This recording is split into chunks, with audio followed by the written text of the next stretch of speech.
3 mois, zéro acier. Un pont surgit du Sahel rouge. Tandis que certains médias ricanaient, paysans, camions et enfants traversaient déjà. Le désert sonnait de rire plutôt que de tirs. Que nous apprend Ibrahim Traoré sur ce que l'on jette? Et si l'or naissait des ordures? Dans un Burkina Faso longtemps classé désespéré, Ibrahim Traoré choisit de faire du rebut un départ. Il n'avait ni sidérurgie, ni fonds internationaux, mais il avait la poussière rouge, la jeunesse et l'urgence. Ce pari risqué offrait plus qu'un simple ouvrage, la promesse de dignité. L'enjeu, au fond, dépassait le pont. Il s'agissait de prouver qu'un pays appauvri pouvait produire sa propre infrastructure, sa propre fierté, sans l'aval des bailleurs. En exigeant que les ingénieurs rassemblent chaque pneu inutilisé, le président posait un défi: que vaut l'aide extérieure face à l'invention intérieure? Ce récit, d'abord technique, est devenu politique. Chaque pile de pneus chargée sur les camions militaires symbolisait une reconstruction mentale, celle d'un peuple qui cesse de tendre la main. Alors que le monde doutait, le Burkina expérimentait, et cette expérience, née d'un risque jugé insensé, annonçait la reconfiguration silencieuse d'un continent qui n'attend plus d'être sauvé. 3 mois seulement, c'est tout ce qu'il a fallu pour que, sur les rives de la Tfal, un pont tissé de pneus fondus tienne sous le poids des camions et des espoirs. Quand les caméras sont enfin arrivées, les enfants riaient déjà sur la passerelle. Le mini-révélateur est cela. Ce qui semblait absurde est devenu solide. Sous la chaleur du Sahel, Ibrahim Traoré, alors âgé de 35 ans, avait surpris jusqu'à son propre cabinet. Tandis que d'autres nations cherchaient d'étancher des crédits pour importer du ciment, lui demandaient à ses citoyens de regarder ce qu'ils possédaient déjà, des kilomètres de déchets caoutchouteux, étouffant champs et rivières. Alors nous construirons notre dignité à partir de nos ruines, déclara-t-il. Autour de cette phrase s'est cristallisé un effort collectif. Les soudeurs, les ingénieurs, les étudiants fondaient, pressaient, liaient le caoutchouc brûlant pour le transformer en dalle modulaire. Le résultat sentait la fumée, mais il fonctionnait. Et ce succès, minuscule en apparence, déclencha un effet de chaîne inattendu. Bientôt, le nom du Burkina Faso s'imposa dans les fils d'actualité. Non plus pour les coups d'État ou les famines, mais pour une invention écologique venue d'en bas. Reuters, CNN, Africa News se contredirent. Publicité, geste symbolique, miracle africain. L'écho se propagea plus vite que prévu. Ce que Traoré avait compris, c'est que le symbole lui-même était une arme. Il ne cherchait pas les applaudissements étrangers, il voulait rendre la foi à son peuple. Et cette foi, ancrée dans un pont de pneus, devint la fondation d'une souveraineté nouvelle. Le premier à raconter cette histoire n'était pas un journaliste, mais un cultivateur nommé Isaka. Tenant la main de sa fille, il déclara simplement « Avant, la rivière nous séparait, maintenant elle nous relie ». Ce témoignage bref, relayé par les caméras tardives, devint la voix humaine du projet. Ibrahim Traoré, observant depuis la capitale, comprit la portée de ce moment. Ce n'était plus une démonstration d'ingénierie, c'était une leçon politique donnée par les plus humbles. Sous son impulsion, les équipes d'ingénieurs civils commencèrent à reproduire le modèle dans d'autres provinces, transformant le déchet en infrastructure et l'infrastructure en cohésion. Très vite, les marchés se sont étendus autour des ponts. Des femmes traversaient avec des paniers de céréales, des enfants rejoignaient l'école sans craindre les crues. Ce que les observateurs étrangers voyaient comme une expérimentation écologique devint, pour le Burkina Faso, un premier pas vers une économie de survie réinventée. Traoré ne parla pas de miracle, mais d'autonomie. Il rappela que chaque pneu réemployé portait la mémoire du mépris transformé en matière première. Dans ce geste collectif, il voyait la preuve que la pauvreté pouvait devenir un chantier. Ainsi la narration s'inversa. Le président, souvent caricaturé en chef rebelle, devenait le guide d'une transition lente mais irréversible. Et ce pont, né du rebut, reliait désormais plus que 2 rives. Il reliait un peuple à lui-même. Tout a commencé sans tambour ni caméra. Au lever du jour, dans les dépôts poussiéreux de Ouagadougou, des soldats chargeaient silencieusement les pneus abandonnés sur des camions militaires. Aucun discours officiel, aucune cérémonie, seulement l'ordre venu du palais présidentiel, signé d'Ibrahim Traoré. « Ramassez tout ce que le monde n'utilise plus », disait-il. Sous une chaleur suffocante, les équipes mixtes, ingénieurs, soudeurs, étudiants se mirent à fondre le caoutchouc, à le presser, à le modeler en panneaux. L'odeur âcre du pneu brûlé emplissait l'air, mais personne ne s'arrêtait. En 3 mois, la première travée fut dressée. Un pont écologique, capable de supporter des camions, assez léger pour être assemblé par les habitants eux-mêmes. Quand les caméras d'Africa News arrivèrent, les rires avaient déjà remplacé le scepticisme. Les enfants pédalaient au-dessus du fleuve, les commerçantes traversaient avec leurs paniers, les anciens observaient incrédules.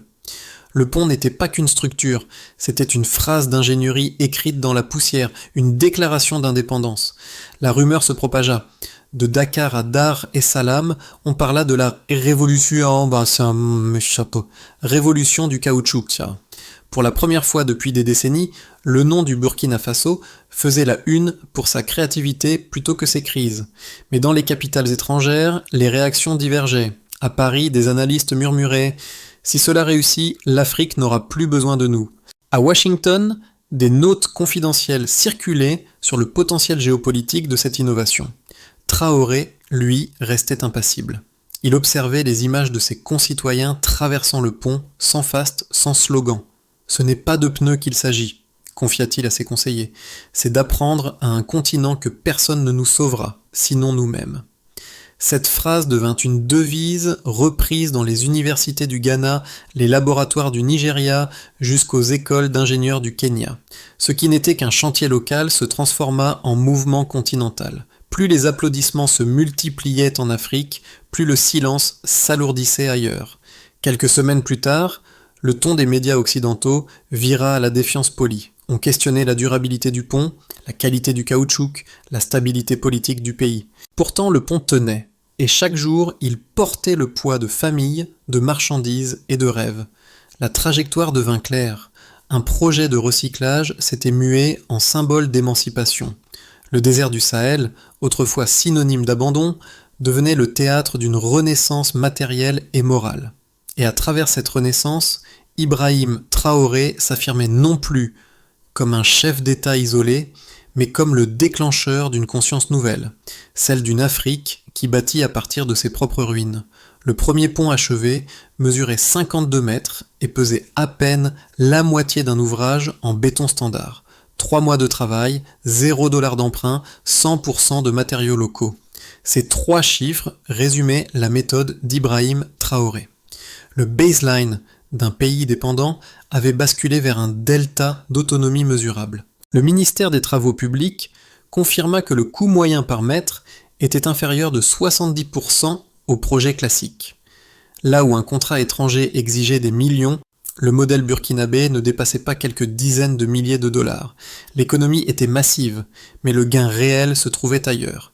La compétence restait dans le pays. Les images satellites publiées 6 mois plus tard montrèrent l'ouverture de nouvelles routes secondaires reliant les provinces du centre et de l'Est. Le trafic commercial augmentait de 25%, tandis que les coûts de transport agricole chutaient de près d'un tiers. Les rapports du FMI et de la Banque africaine de développement y virent un exemple inattendu d'efficacité communautaire. Traoré s'en servit comme preuve politique. Devant son cabinet, il déroula les chiffres, 60 ponts planifiés, 15 déjà opérationnels, 3000 emplois directs créés.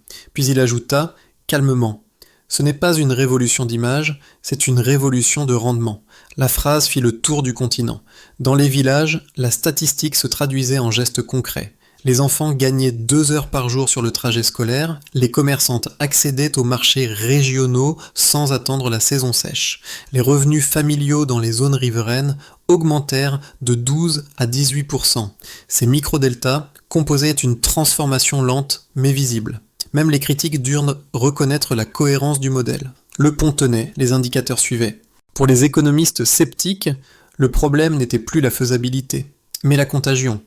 Si le Burkina Faso réussissait à industrialiser ses déchets, combien de nations imiteraient et n'étudieraient l'expérience ? Dans les couloirs des chancelleries occidentales, l'expression « effet Traoré » commença à circuler. Les chiffres n'étaient plus anecdotiques, ils redessinaient la carte morale du développement. À mesure que le succès du pont de caoutchouc s'imposait, 2 camps s'opposèrent. Le premier, nourri par les chancelleries étrangères et certains économistes africains formés à l'extérieur, affirmait que Ibrahim Traoré menait son pays vers une illusion d'autosuffisance. Selon eux, le Burkina Faso ne pouvait bâtir durablement sans capitaux ni transferts technologiques occidentaux. Le second camp, porté par des ingénieurs locaux et une jeunesse impatiente, rétorquait que l'innovation n'avait jamais dépendu des banques, mais du courage d'expérimenter. Les débats s'enflammèrent sur les plateaux télévisés.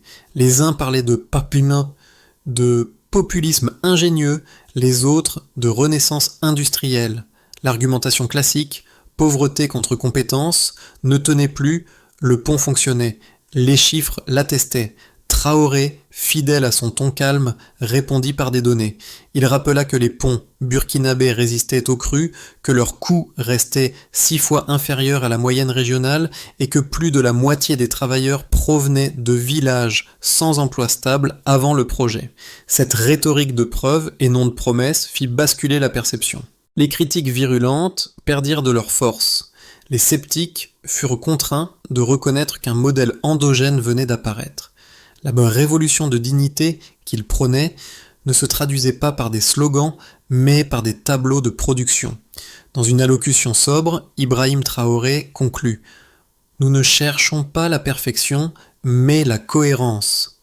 Que chaque pont tienne sous son propre poids, comme chaque peuple sous sa propre foi. » Cette phrase, reprise en boucle sur les réseaux africains, résumait l'esprit du mouvement, le réalisme contre le cynisme, la création contre la dépendance. Nous ne cherchons pas la guerre, nous cherchons la dignité.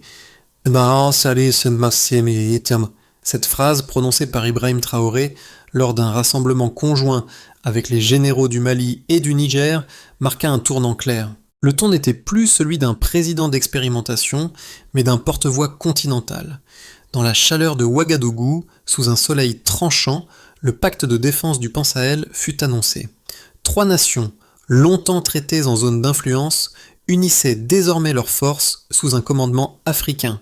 L'événement, qualifié d'imprudent par les chancelleries occidentales, résonna pourtant comme une déclaration d'existence. Ce moment cristallisa la mutation du récit. Le pont n'était plus seulement infrastructure, il devenait métaphore politique. L'Afrique cessait d'attendre qu'on l'aide à se relever. Elle commençait à se construire comme sujet collectif. Les mêmes médias qui avaient jadis raillé le projet écologique durent admettre la portée symbolique du geste.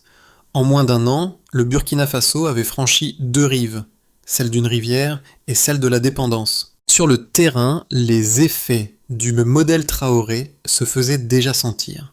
Dans les zones rurales, les marchés hebdomadaires s'étaient multipliés autour des nouveaux ponts. Les agriculteurs vendaient plus loin, plus vite. Les commerçantes accédaient aux villes régionales sans intermédiaire et les coopératives de femmes, encouragées par l'État, transformaient les déchets restants en matériaux de construction. Pour les nations voisines, comme on pourrait le dire pour les nations voisines, l'impact fut immédiat. Le Ghana lança son propre programme de recyclage, inspiré du concept burkinabé, tandis que le Niger proposa une coordination régionale des infrastructures vertes. L'idée de souveraineté circulait désormais d'un État à l'autre, non plus comme slogan, mais comme méthode. Pour les dirigeants nationaux, du côté des dirigeants nationaux, la mutation fut politique. Ibrahim Traoré transforma l'armée d'une force de surveillance en force de construction. Les soldats bâtissaient des routes au lieu d'ériger des postes de contrôle, et cette reconversion pacifique redéfinissait la notion même de sécurité. Les analystes africains parlaient d'une doctrine de stabilité productive. Pour les citoyens ordinaires, les bénéfices se mesuraient en jours gagnés et en risques évités. Là où il fallait autrefois attendre la saison sèche pour franchir les rivières, les trajets se faisaient désormais en toute saison. La mortalité liée aux crues diminua de 30% selon les estimations locales. Dans les écoles, les enseignants rapportaient une hausse du taux d'assiduité et les familles observaient l'émergence d'un sentiment nouveau, la confiance. Enfin, pour le continent africain, l'effet d'entraînement dépassa les frontières physiques. Aux Nations Unies, des délégations du Sahel citèrent le Burkina Faso comme exemple de développement sans dette. Les universités d'Afrique du Sud créèrent des bourses EcoBridge et les jeunes ingénieurs d'Afrique de l'Ouest se mirent à étudier la doctrine Traoré. Mais l'influence la plus durable fut culturelle. Là où l'Afrique avait été réduite à un espace d'expérimentation étrangère, elle redevenait laboratoire de ses propres solutions. Et dans chaque atelier, chaque chantier, résonnait une conviction partagée. L'avenir ne s'importe pas, il se construit. Ainsi, ce que le monde voyait comme une simple prouesse écologique se révélait être un basculement civilisationnel. Sous le poids de chaque pneu réutilisé, c'est la dignité d'un peuple qui reprenait forme. À l'aube de la deuxième année du projet, Ibrahim Traoré rassembla son équipe dans une salle sobre du palais présidentiel. Sur la table, 3 cartes, l'une bleue, l'une verte, l'une rouge. 3 trajectoires possibles pour un Burkina Faso debout, mais observé. Le pays poursuit son expansion lente mais stable. Les ponts se multiplient, les routes s'étendent, la croissance locale reste modérée mais autonome. Les institutions internationales finissent par reconnaître le modèle burkinabé comme viable, sans pour autant lui accorder de soutien direct. La population conserve confiance et le pays devient une référence technique pour ses voisins. Les alliances régionales s'approfondissent. Le pacte du Pan-Sahel devient un bloc de coopération économique. Des fonds africains communs sont créés pour financer la recherche, et les universités du Sahel forment la première génération d'ingénieurs post-aide. Dans cette version, Traoré transforme une intuition en doctrine, et la doctrine en école. Les sanctions occidentales se renforcent, les exportations d'or se contractent, et la pression politique monte. Le modèle résiste sur le terrain, mais s'essouffle faute de ressources. Les infrastructures locales se maintiennent, mais la fatigue sociale réapparaît. Dans ce cas, la réussite symbolique menacerait de devenir une solitude économique. Traoré, conscient des 3 chemins, formula une ligne de conduite. Si nous restons droits, même dans la tempête, le monde finira par recalculer son axe. Cette phrase, prononcée calmement, résumait la pensée du leader. Ne pas prédire l'avenir, mais s'y préparer par la cohérence. Pour les observateurs étrangers, c'était une posture idéologique. Pour son peuple, c'était une boussole. Au-delà des chiffres et des slogans, l'histoire d'Ibrahim Traoré toucha ceux qui, ailleurs, n'avaient jamais entendu parler du Burkina Faso. Dans les villages africains, les enseignants lisaient son discours pour rappeler que la dignité commence souvent avec des mains calleuses. Mais jusque dans les petites villes européennes, des spectateurs d'Africa News partageaient en silence ce même étonnement. Et si la pauvreté n'était pas une fatalité, mais un point de départ? Pour la diaspora africaine, le récit résonna comme une réconciliation. Des jeunes ingénieurs installés à Paris, Bruxelles ou Montréal rédigèrent des lettres ouvertes offrant leur expertise au gouvernement burkinabé. L'une d'elles commençait par ces mots : « Nous voulons construire là où nos parents ont dû partir ». Cette phrase fit le tour des réseaux sociaux. Le symbole avait dépassé la frontière linguistique. Un pont matériel était devenu une passerelle émotionnelle. Dans son style sobre, Traoré répondit sans emphase : « Ce que nous faisons ici n'est pas héroïque, c'est normal. L'anormal, c'est d'avoir attendu si longtemps. » Cette humilité paradoxale renforça son image d'homme d'état du réel, plus bâtisseur que tribun. Ainsi le message atteignait son but. Inspirer sans idolâtrer, unir sans effacer les différences. Ce n'était plus seulement un projet national, c'était un miroir pour chaque communauté qui cherche à se relever sans permission. Ibrahim Traoré savait qu'un symbole, sans continuité, se dissout. C'est pourquoi il lança un plan méthodique articulé autour de 5 étapes claires. Les écoles techniques furent rattachées au programme EcoBridge, offrant à chaque région du Burkina Faso un centre de recyclage et d'ingénierie communautaire. Le pacte du Pan-Sahel devint cadre permanent d'échange de données et de matériel entre Mali, Niger et Burkina. Les armées coopéraient désormais à la reconstruction plutôt qu'à la surveillance. Chaque ministère dut présenter une ligne verte mesurable. Pourcentage de ressources réutilisées, nombre d'emplois créés localement, volume d'importation évité. Des délégations africaines furent envoyées à l'Union africaine et à l'ONU pour proposer une charte de souveraineté matérielle. Les pays signataires s'engageaient à transformer les déchets en ressources et à limiter la dépendance financière extérieure. Des audits trimestriels, menés par des universités locales, devaient suivre l'évolution. Ponts fonctionnels, coûts impact social. Les premiers rapports montrèrent une progression constante malgré l'absence de soutien étranger. Sous ces mesures se dessinait un principe simple. La foi se prouve par les chiffres. Et dans cette équation de fer et de caoutchouc, Traoré transformait la foi collective en méthode de gouvernement. Au centre de Ouagadougou, le soleil tombait sur la poussière rouge, là où tout avait commencé. Ibrahim Traoré monta sur le même terrain qu'il avait foulé des années plus tôt, sans tribune ni projecteur. Autour de lui, les drapeaux du Mali et du Niger flottaient à hauteur d'homme, non au-dessus. Parmi la foule, un ancien soudeur leva une pancarte. « Chaque pneu porte nos rêves ». Ce geste anodine et tremblant ramena toute l'histoire à son essence, la reconstruction d'un peuple à partir de ce que le monde avait jeté. Le président parla peu. Nous n'avons jamais demandé la permission d'être libres, nous nous sommes tenus et nous l'avons revendiqué. La phrase, simple, fut accueillie par un silence dense avant les acclamations. À cet instant, le pont du Sahel n'était plus un projet d'ingénierie ni une thèse politique, il devenait mémoire vivante.